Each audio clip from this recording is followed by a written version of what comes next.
Fala, gente boa do Clube de Leitura do Gabo, aqui é o Diego, com mais um vídeo. Eu estava um pouco sumido por conta da mudança, né? E daí nesse processo tem todo aquele trabalho de empacotar, levar, reorganizar, e eu acabei não conseguindo gravar os últimos livros que eu terminei de ler. Bom, esse aqui foi a leitura do mês de outubro do Clube de Leitura do Gabo, né? Que é o livro Não Fossem as Sílabas de Sábado, da Mariana Salomão Carrara. Ele é um livro muito, muito interessante que trata principalmente sobre melancolia, luto, culpa e sobre aceitação. Como vocês podem ver, eu li ele no Kindle, né? Não li ele fisicamente, então não tenho o livro físico. E foi um livro que me pegou de uma maneira bem significativa. Talvez pelo fato de eu ainda estar, de certa forma, lidando com o luto da perda do meu pai, né? Pouco mais de um ano. E nesse processo eu estar me mudando, então tendo que lidar com empacotar muitas das coisas dele e também lidando com o luto em uma outra etapa. Esse livro me pegou de maneira significativa. Mas então, do que ele trata? Como eu falei, trata do luto, mas de qual luto? Nós temos quatro personagens que aparecem com mais rotina no livro, né? Que é a Ana, que narra o livro, a sua filha, a Catarina, a Madalena e a Francisca. Mas por que o luto? Porque a Ana, no início do livro, ela tem o seu marido morto. Na verdade, ele morre em decorrência de um suicídio de uma outra pessoa.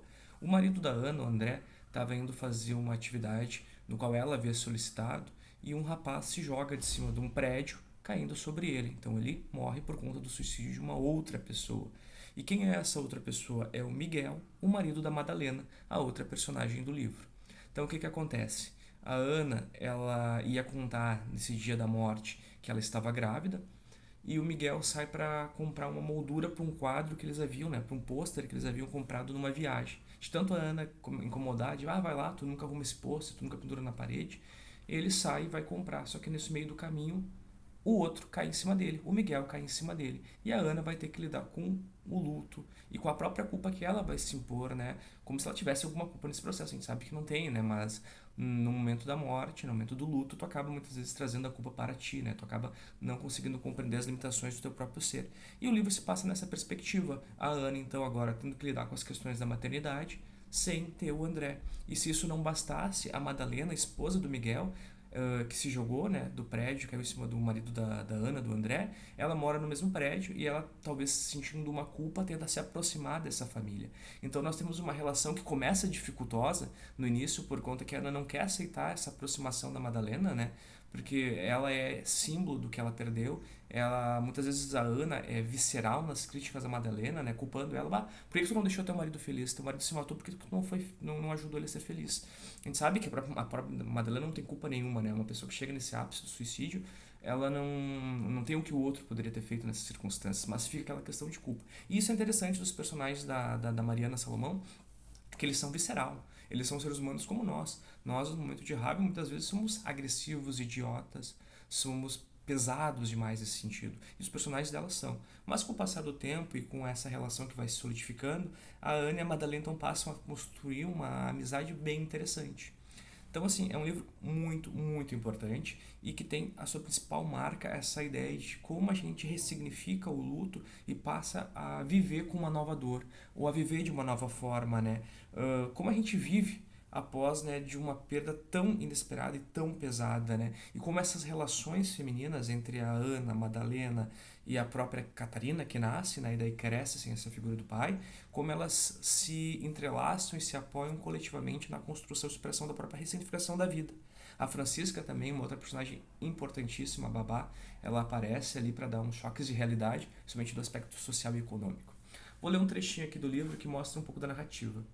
A vida é uma máquina gigante, monstruosa e cheia de dentes, que não são acionados anarquicamente e percorrem um arco interno feito às teclas de uma máquina de escrever, empurrando a tinta até o papel, só que ferozes e destrutivos. E nosso objetivo é passar o máximo de tempo possível andando tranquilamente dentro dessa máquina, sem coincidir com as machadadas internas. E a Catarina precisa entender que, como quase não existe previsibilidade nos rompantes dessa máquina, há muito pouco que eu possa fazer por ela. Então só poderia fazer por mim o que seria trancá-la na gaveta e minimizar os riscos. Mas como não posso, o que eu queria era que nunca mais nenhum dos passos que tenha chances de coincidir com ela, coincidir com as colunas que se despencam dentro da máquina, seja uma decisão minha.